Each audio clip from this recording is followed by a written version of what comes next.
Hello everybody and welcome back to another video. My name is SubZeroExtabyte and today we are going to be playing some Minecraft. Earlier this week I was trying to go about my business in the game, but all of a sudden a random group of players came and attacked me and stole all of my stuff. I decided that I'm going to do something about this to defend my base and all my rare items in future. I am going to show you guys how to build a death trap to capture and trap any enemy players trying to raid or grief your base. I am going to grab some wooden planks as well as some carpet and pistons. These will be the main items I use to create the death trap. I will also be making use of redstone for this death trap also. I can't wait to get started with this, and I hope you are as hyped as I am to build a trap that will capture all of those annoying griefers. Redstone is really confusing, so hopefully when we get to that point in the death trap, I will have planned enough to be able to just lay down the redstone easily without too much thought. It would be awesome if I could actually build amazing redstone creations. There are some really big and cool redstoners out there that have made some incredible devices and creations. It really is amazing how much can be created from simple redstone and a few other extra components. To start with, I am going to start placing wooden planks. Make sure each block is at least 2 dirt blocks apart and is in an open and clear area, as you are going to need a bit of space as we continue to build more and more and eventually add the redstone and outside parts to the trap. I wonder what we are going to use to kill players in this trap. Now that the planks are down, we can start to dig out a little bit of a tunnel from the dirt, as we are going to need to make plenty of space to lay down the trap. Dirt is going to be removed in between the wooden planks, and we are also going to replace some of these dirt blocks with stone blocks. This will make the trap more natural, and it is important to make sure that the trap looks really natural and that it blends into wildlife and nature so that the players and noobs running around can't find my base. I can't wait until this is waiting. This is going to be really exciting. Now that we have got rid of some dirt and built up the walls, we can get started on making this bottom look a little more realistic with some more stone. We may need to actually dig a few blocks deeper if we are going to make this trap worthwhile to actually catch some noobs. I think that I'm going to make this trap filled with lava, as lava is one of my favorite things in the entire world. It burns people and hurts them when they try to steal all of my stuff, so that is cool. They will learn not to mess with SubZeroExtabyte, king of the death traps. I will defend my base forever. Now that we have dug down deep enough and are well on our way to replacing all of the dirt with stone to make the inside of the trap look a bit more natural and clean, we can actually start to think about how we are going to lure noobs in. Perhaps we can leave some sort of sign or some cooked food sitting on a table to draw them close and then trap them. The carpets of course will be used to trick the players. What have you guys been up to today exactly? I have been playing a bunch of Minecraft and Roblox. Now that we have placed down all of the stone around the trap and set up the birch wood, we can start the rest of the trap. In case I haven't mentioned before in my other videos, or in case this is possibly your first time watching a video on my channel, you should know that birchwood is actually one of my favorite building materials to use in Minecraft because it is so light and looks really nice. To begin the actual trap building, we are going to hop down and dig out some of the dirt on one side to make some space underground so that we have some more space. This will be the area that we actually are going to build most of the trap in. If you haven't figured out what the trap is going to be yet,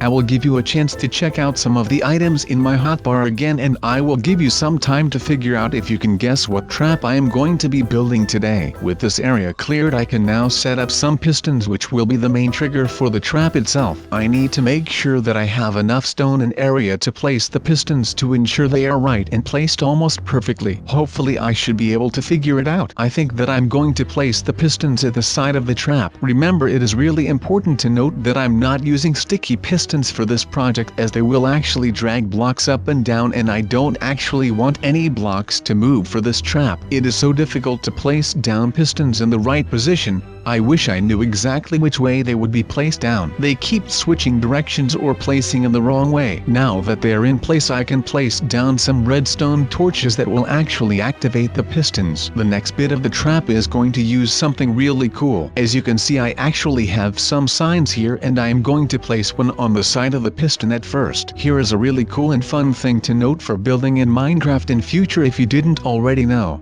You can actually place signs over things and on top of other signs when crouching. I am going to use that method to place a bunch of signs in the mid-air at the floor level of the trap. This is what we're going to use to hold up the floor for the trap, as they act like full blocks when building. But if your player tries to stand on it, they will fall right through, so technically it isn't a physical block, so it is an interesting workaround for when you are building traps. I am going to place a bunch of these signs all along the wooden corridor that I have placed, and then I can head back and place the green carpet onto the signs to use as a floor. It is really difficult to place a lot of signs like this, as you have to keep exiting out of the sign typing menu each time, because that is an automatic thing that happens when you try to place down a sign. Okay. Now it is finally time for the carpet on this track. It should be able to fit over all of the signs perfectly. Here is a fun fact as well, if you didn't realize already. The carpet is actually light green, which, in case you didn't know, is my favorite color. I love light green, and it is actually on my shirt on my Minecraft skin and Roblox character. Now we have the actual carpet down, and we have placed it over the signs to make the corridor look like it has a solid floor. I think that I'm going to use some wooden pressure plates to actually activate the trap, but before I place them down on dirt, I am going to place down a base of wood so that the wooden pressure plates actually blend into the environment and don't look really obvious to any of the noobs and other players I am trying to trap with this deathly death trap. I need to make this trap look as unsuspicious as possible and make it seem like it is an actual player's random base with lots of valuable goods inside. I haven't decided what exactly I am going to use to lure in the players yet. The back of this cave is going to need a little bit more room so that I can fly around and place redstone wherever it needs to go. I need to get around and figure out how to activate these pistons. The key to the trap is a player standing on the wooden pressure plate, which activates the redstone, which should eventually travel through a repeater and turn the redstone torch into the off position, which will automatically turn on the pistons and begin the trap. Hopefully you know what is going to happen during the trap, but if you haven't figured it out yet, then just wait until the end of the video. Redstone is really complicated, and it is going to be quite tough to figure out a way to wire this so that it all works. I think I need to make it so that the wave of redstone power turns of the redstone torch under each of the pistons, which will lower them both and begin the trap. The real question is how to wire the redstone so that it does that, though. I wish I had a really smart friend who knew all about redstone and could help me out and teach me when I am in situations like this. Perhaps I should decide to hire some sort of redstone expert to give lessons. Now that the area is pretty much laid out, I can connect the two sections of little bits of redstone together and then use some redstone repeaters and direct them at the torch so they will deactivate them when the wooden pressure plate is activated. That should be how it works if we have done everything correctly, so let's test it out. I am going to head up to the surface and walk over the pressure plates to check the trap's functionality. It doesn't seem to be working properly like initially planned. I think I am going to grab some more redstone. Hopefully I will be able to fix this mess with a bit of tinkering to ensure that the pistons actually deactivate. It could be something to do with the positions of the redstone torches, or perhaps the signal that is going to them. I am going to try changing the positions of both torches and see if that has any type of effect. It seems like the problem is something to do with the position of the torch. Otherwise,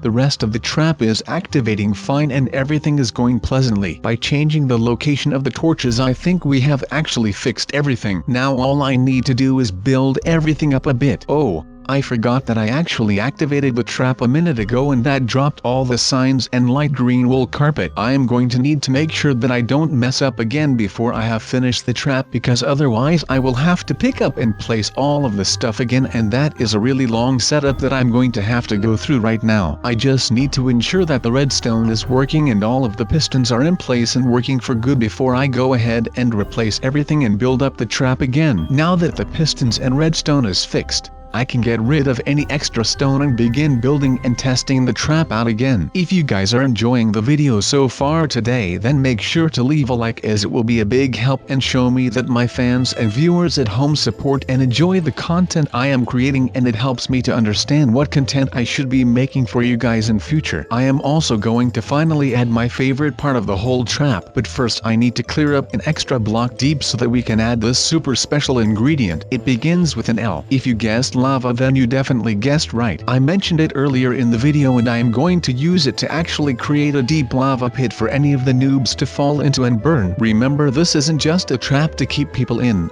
This is a death trap, so that means that actual death is usually involved more than anything. I love placing down lava. It is so orange and pretty, and from a distance it looks so beautiful and pretty. Obviously it's a different story if you're falling into it and about to burn to death, but I like to look at the positive side of things. I can now resume placing down the signs again like I did last time. Again, it is really annoying to have to place all of these signs down more or less independently one after the other. It would be so much easier if I could spam click to place them down like normal Minecraft building blocks. Well, I guess it is worth it considering we are creating a secret death trap that can't be discovered by noobs and is next to impossible to spot unless you are a really pro player or you actually made the trap itself. It would be so funny if I ended up falling into my own lava death trap. Luckily I can spam click to place down the carpets, but because they are so thin it is hard to place them down without missing and placing it on the block above. Wow, I do sure love the look of this carpet when it contrasts against the redness of the lava. I have picked some really good colors for this trap and I didn't even realize. It is almost time to test out the trap, but we have to add a few more finishing touches and then actually test it out to see if it works, but we will get to that towards the end of the video after I have built everything else. I have also finally decided what I am going to use to lure players into this dangerous trap of mine. I am going to grab some diamond blocks from the creative inventory and I am going to build a whole room out of these diamond blocks to make an incredible room filled with sparkling diamond treasure that will tempt any noob to run straight into the corner with no second thoughts or doubts at all, and all of those pesky noobs who stole all of my items will finally get what's coming to them and burn and lose all their stuff. No one messes with me. I am SubZeroExtabyte. I am the king of Minecraft, especially when it comes to building really cool things and showing my fans them. If you guys have created any traps or death traps like these in Minecraft, then make sure to tweet some to me. My Twitter is at SubZeroExtabyte and you can use it to send me any cool video ideas as well, and if I like them then I will make sure to like the tweet. With the diamond room now fully complete, we have our lure set in place and now all we need to do is grab some wooden planks to use to hide the redstone and planks from any watchful eyes that might try and figure out anything suspicious. Now I can add a roof in this wooden plank building to the other side of the corridor to act as an entrance and to hold the wooden pressure plates. Hopefully no players will notice them when they come running in to check out the diamond. To be honest, I don't think the house looks too suspicious. It just looks like someone really likes their diamonds a lot more than someone normally would. Of course, now that this building has a roof, it is also going to need some torches inside on the walls to light the place up a little bit more. That's much better. Now that everything is more or less complete, I can throw all of my items and building blocks up into the creative inventory dump and then grab a door and place it on the wooden building just to make sure that there is an entrance for anyone to get in. Now it is also time to test out the trap and see if it actually works. Here's hoping it is. I am going to go outside and pretend that I am a noob wandering into the building to find some diamonds and steal them. I just need to place down these doors. Thanks a lot for watching this far in the video. It has been a fun day. Noobs will walk in through this door to the trap we have built, and then as they go to walk through into the green carpet corridor they are going to fall straight down into the lava and look like a fool because the pistons actually knock signs off the wall when they move, so activating the pistons knocks off all the signs that all the carpets are on, which then makes all of the carpets fall as well and drop the noobs into lava. Again, thank you guys so much for watching this video. It took me a good while to figure out if the redstone actually worked, but now we have it all together. I have a working death trap. I will see you in the next video.